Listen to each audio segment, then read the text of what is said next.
আজকে রেসিপি শোল মাছ দিয়ে আলু দিয়ে ঝোল। এখন আমি হলুদ, লবণ আর একটু সর্ষের তেল মাখিয়ে নিচ্ছি। দেখুন আপনারা, আমি 1 কিলো ওজনের একটা শোল মাছ এনে এটা আমি কেটে নিয়ে এসেছি বাজার থেকে। তেলটা দিয়েছি এই জন্য, তাহলে লাল লাল ভাবটা থাকবে না। পেঁয়াজটা আমি কেটে নিচ্ছি, একটা গোটা রসুন ছাড়িয়ে নিচ্ছি, আদাটা ছোট ছোট করে কেটে নিচ্ছি। আদাটা আমি এরকম করে কেটে নিয়েছি ছোট ছোট করে। এবারে আমি মিক্সিতে দিয়ে বেটে নেব। 6টা কাঁচা লঙ্কা ওই আদার সঙ্গেই দিয়ে দিলাম, একসঙ্গেই আমি বেটে নেব। রসুনের কোয়া ছাড়িয়ে নিয়েছি, একসঙ্গে রসুন লঙ্কা আমি বেটে নেব। এবার আমার বাটা হয়ে গেছে, কড়াই আমার গরম হয়ে গেছে। এবার আমি তেল দিয়ে দিচ্ছি, সর্ষের তেল।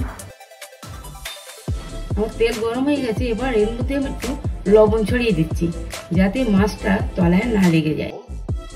মাছটাকে আমি নুন হলুদ তেল মাখিয়ে 10 মিনিট রেখেছিলাম। এবার আমি ভেজে নিচ্ছি।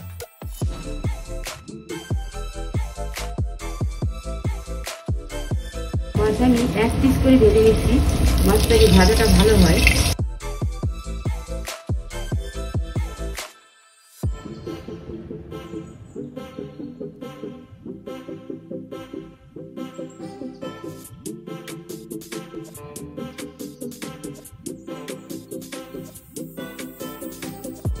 আলু আমি কেটে নিয়েছি, এটা আমি এবার ভেজে নেবো।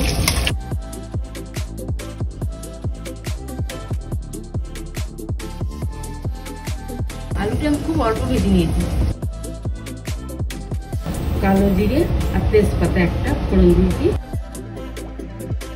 এবার আমি পেঁয়াজগুলো দিয়ে দিচ্ছি এর মধ্যে।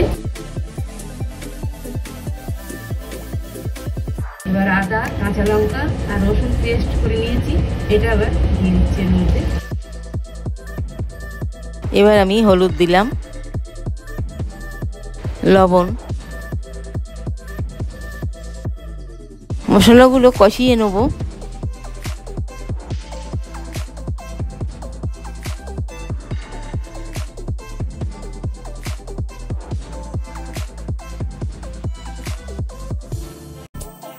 মশলা আমার কষানো হয়ে এসেছে, তেল ছেড়েছে। এবার আমি ভাজা আলুগুলো ওর মধ্যে দিয়ে দেবো।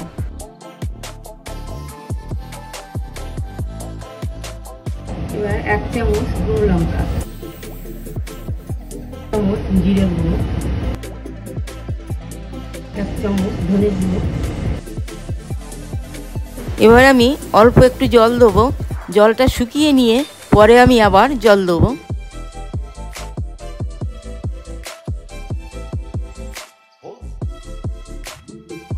এটা আমার এবার হয়ে গেছে কষানো। এবার আমি জল দিয়ে দিচ্ছি।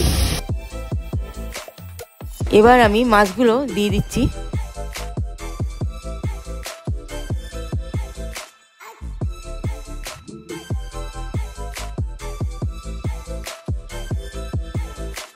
এটা আমি গ্যাস বন্ধ করে কিছুক্ষণ ঠান্ডা করে নিয়েছি। এবার আমি গরম মশলা দিয়ে এটাকে নামিয়ে নেব।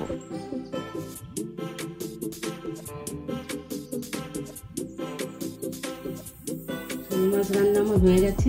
আপনাদের যদি ভালো লাগে শেয়ার করবেন, লাইক করবেন, সাবস্ক্রাইব করবেন।